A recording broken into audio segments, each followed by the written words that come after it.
We humans have always been very concerned about the health of our bodies, but we haven't always been that good at figuring out what's important.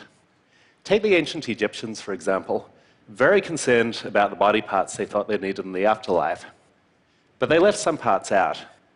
This part, for example. Although they very carefully preserved the stomach, the lungs, the liver, and so forth, they just mushed up the brain, drained it out through the nose, and threw it away. Which makes sense, really, because what does the brain do for us anyway? But imagine if there were a kind of neglected organ in our bodies that weighed just as much as the brain, and in some ways was just as important to who we are, that we knew so little about and treated with such disregard.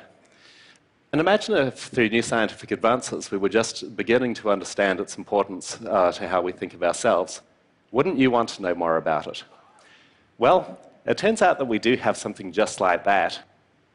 Our gut. Or rather, its microbes. But it's not just the microbes in our gut that are important. Microbes all over our body turn out to be really critical to a whole range of differences that make different people who we are. So, for example, have you ever noticed how some people get bitten by mosquitoes way more often than others?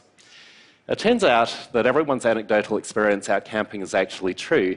For example, I seldom get bitten by mosquitoes, but my partner Amanda attracts them in droves. And the reason why is that we have different microbes on our skin that produce different chemicals that the mosquitoes detect. Now, microbes are also really important in the field of medicine. So, for example, what microbes you have in your gut determine whether particular painkillers are toxic to your liver. They also determine whether or not other drugs will work for your heart condition. And if you're a fruit fly, at least, your microbes determine who you want to have sex with. We haven't demonstrated this in humans yet, but maybe it's just a matter of time before we find out.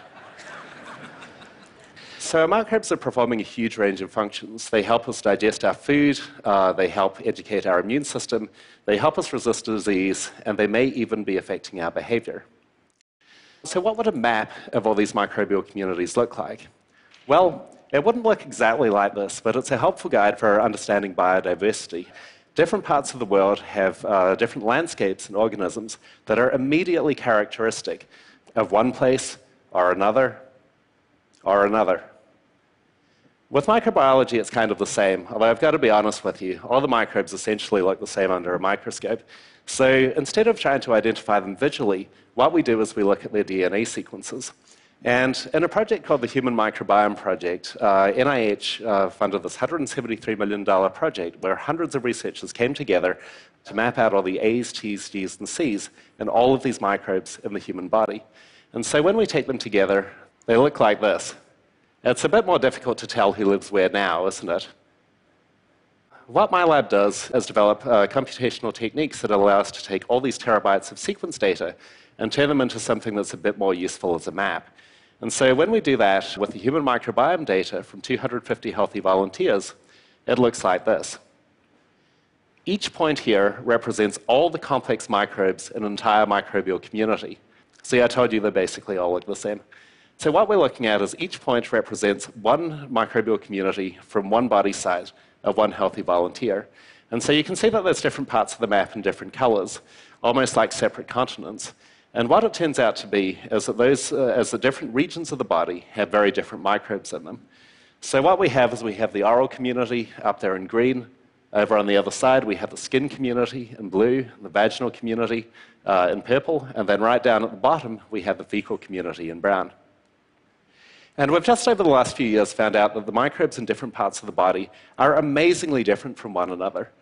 So if I look at just one person's microbes in the mouth and in the gut, it turns out that the difference between those two microbial communities is enormous. It's bigger than the difference between the microbes in this reef and the microbes in this prairie, right? So this is incredible when you think about it. What it means is that a few feet of difference in the human body makes more of a difference to your microbial ecology than hundreds of miles on Earth. And this is not to say that two people look basically the same in the same body habitat either. So you probably heard that we're all pretty much the same in terms of our human DNA. You're 99.99% identical in terms of your human DNA to the person sitting next to you. But that's not true of your gut microbes. You might only share 10% similarity with the person sitting next to you in terms of your gut microbes. So that's as different as a bacteria in this prairie and the bacteria in this forest. So these different microbes have all these different kinds of functions that I told you about, everything from digesting food to involvement in different kinds of diseases, metabolizing drugs, and so forth. So how do they do all this stuff? Well, in part it's because although there's just 3 pounds of those microbes in our gut, they really outnumber us. And so how much do they outnumber us? Well, it depends on what you think of as our bodies. Is it our cells? Well, each of us consists of about 10 trillion human cells, but we harbor as many as 100 trillion microbial cells, so they outnumber us 10 to 1. Now, you might think, well, we're human because of our DNA, but it turns out that each of us has about 20,000 human genes, depending on what you count exactly, but as many as 2 to 20 million microbial genes. So whichever way we look at it, we're vastly outnumbered by our microbial symbionts. And it turns out that in addition to traces of our human DNA, we also leave traces of our microbial DNA on everything we touch. We showed in a study a few years ago that you can actually match the palm of someone's hand up to the computer mouse that they use routinely with up to 95% accuracy. So this came out in a scientific journal a few years ago, but more importantly, it was featured on CSI Miami, so you really know it's true.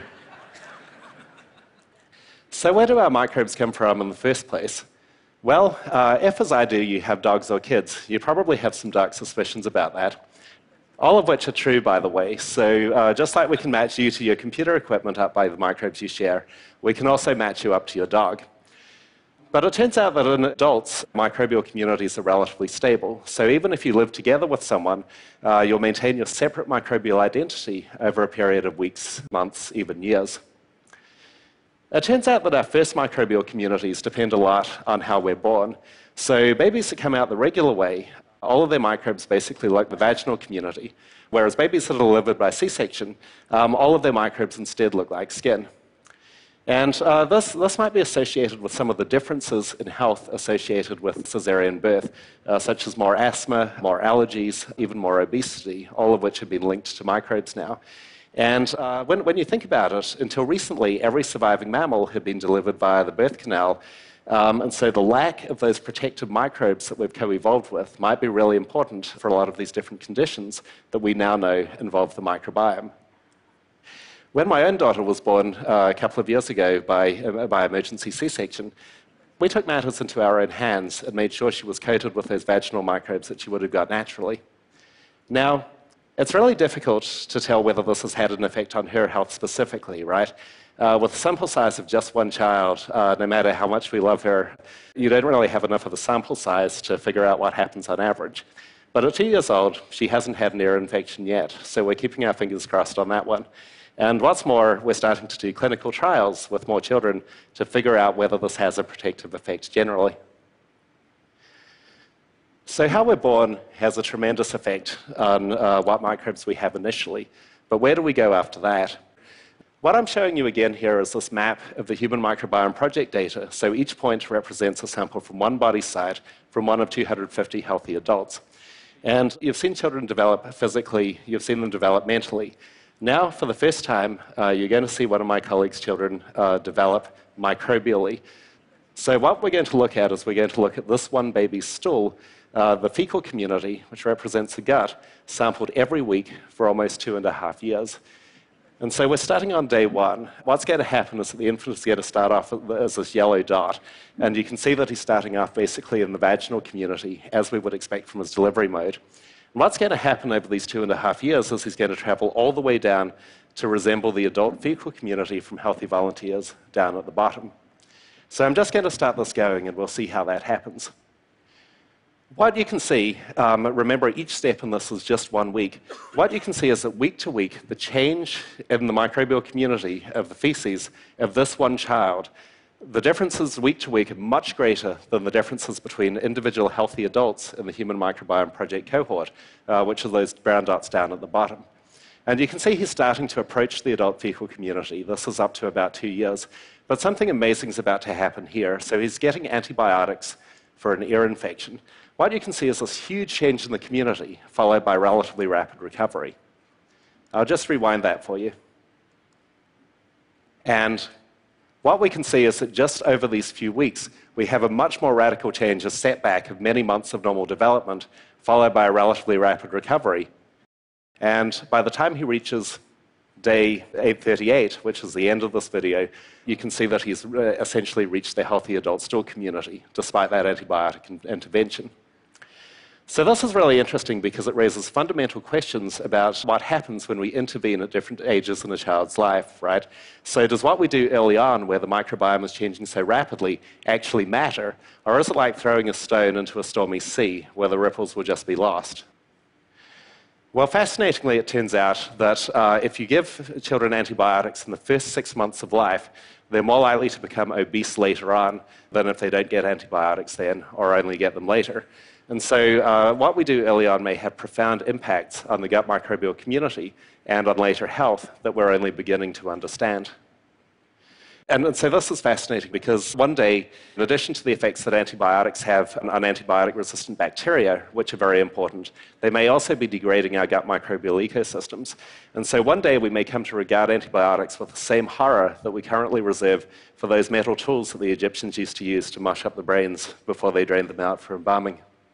So I mentioned that microbes have all these important functions, and they've also now, just over the past few years, been connected to a whole range of different diseases, including inflammatory bowel disease, heart disease, colon cancer, and even obesity. Obesity has a really large effect, as it turns out, and today we can tell whether you're lean or obese with 90% accuracy by looking at the microbes in your gut. Now, although that might sound impressive, in some ways it's a little bit problematic as a medical test, right? Because you can probably tell which of these people is obese without knowing anything about their gut microbes. But it turns out that even if we sequenced their complete genomes and had all their human DNA, we could only predict which one was obese with about 60% accuracy. So that's amazing, right? What it means is that the 3 pounds of microbes that you carry around with you may be more important for some health conditions than every single gene in your genome. And then in mice, we can do a lot more. So in mice, microbes have been linked to all kinds of additional conditions, including things like models of multiple sclerosis, depression, autism, and again, obesity. But how can we tell whether these microbial differences that correlate with disease are cause or effect? Well, one thing we can do is we can raise the mice without any microbes of their own in a germ-free bubble. Then we can add in some microbes that we think are important and see what happens.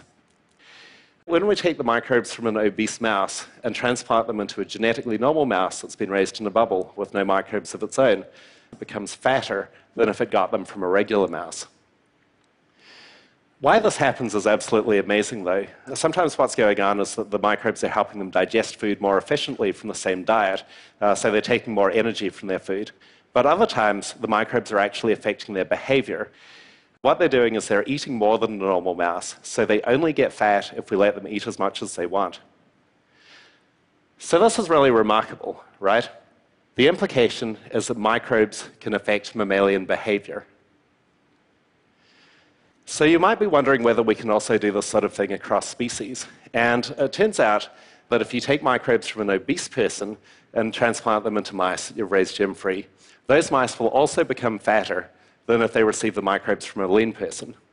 But we can design a microbial community that we inoculate them with that prevents them from gaining this weight. We can also do this for malnutrition. So in a project funded by the Gates Foundation, what we're looking at is children in Malawi who have kwashiorkor, a profound form of malnutrition. And mice that get the kwash community transplanted into them lose 30% of their body mass in just 3 weeks. But we can restore their health by using the same peanut butter-based supplement that's used for the children in the clinic. And the mice that receive the community from the healthy, identical twins of the kwash children do fine. This is truly amazing because it suggests that we can pilot therapies by trying them out in a whole bunch of different mice with individual people's gut communities, and perhaps tailor those therapies all the way down to the individual level. So I think it's really important that everyone has a chance to participate in this discovery.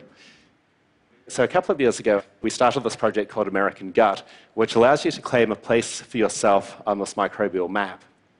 This is now the largest crowd-funded science project that we know of. Over 8,000 people have signed up at this point. What happens is that they send in their samples, we sequence the DNA of their microbes, and then we release the results back to them. We also release them de-identified to scientists, to educators, to interested members of the general public, and so forth, so that anyone can have access to the data. On the other hand, when we do tours of our lab at the Biofrontiers Institute and we explain that we use robots and lasers to look at poop, it turns out that not everyone wants to know. But I'm guessing that many of you do, and so I brought some kits here if you're interested in trying this out for yourself. So why might we want to do this? Well, it turns out that microbes are not just important for finding out where we are in terms of our health, but they can actually cure disease. This is one of the newest things we've been able to visualize with colleagues at the University of Minnesota. So here's that map of the human microbiome again. And what we're looking at now, I'm going to add in the community of some people with C. diff. So this is a terrible form of diarrhea where you have to go up to 20 times a day. And these people have failed antibiotic therapy for 2 years before they're eligible for this trial. So what would happen if we transplanted some of the stool from a healthy donor, that star down at the bottom, into these patients? Would the good microbes do battle with the bad microbes and help to restore their health? So let's watch exactly what happens there. 4 of those patients are about to get a transplant from that healthy donor at the bottom. And what you can see is that immediately you have this radical change in the gut community. So one day after you do that transplant, all the symptoms clear up, the diarrhea vanishes, and they're essentially healthy again, coming to resemble the donor's community. And they stay there.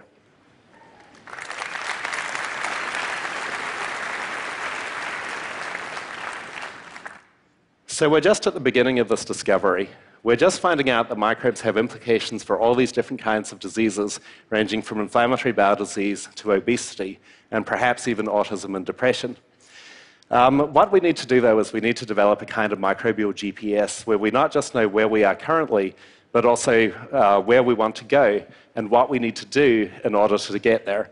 And we need to be able to make this simple enough that even a child can use it. Thank you.